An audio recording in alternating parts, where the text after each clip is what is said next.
নমস্কার বন্ধুরা, আজ তোমাদের সঙ্গে শেয়ার করব আমের আচারের রেসিপি। তো প্রথমেই আমগুলোকে খুব সুন্দর করে ধুয়ে নিতে হবে।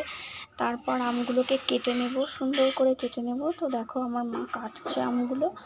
ভালো করে কেটে নেওয়ার পর তারপরে ওর মধ্যে একটু কাঁচা হলুদ দিয়ে সেগুলো আমগুলোকে খুব ভালো করে মেখে নিতে হবে। তারপর রোদে রেখে দিতে হবে। এরপরে আমরা কড়াইতে শুকনো লঙ্কা, মেথি, মৌরি সব কিছু খুব ভালো করে ভেজে নেব। ভেজে নেওয়ার পরে মিক্সারে সেটাকে মশলা করে নেবো, বা তোমরা যদি চাও তাহলে পাটাতেও করতে পারো, শিলনোড়ায়।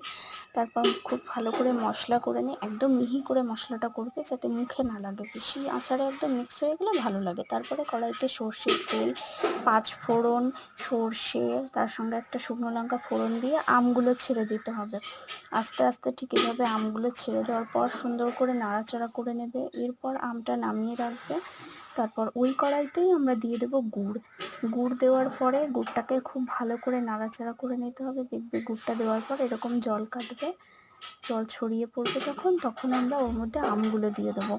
আমগুলো দেওয়ার পর খুব ভালো করে মিশিয়ে জিনিসটাকে কিন্তু অনেকক্ষণ ফোটানোর পর আঠা আঠা ভাব যখন অনেকটা চলে আসবে, তখন আমরা ওই যে আগে থেকে মশলা করে রেখেছিলাম মেথি, মৌরি, কাঁচা লঙ্কা, শুকনো লঙ্কা সব কিছু গুঁড়োগুলো দিয়ে দেবো।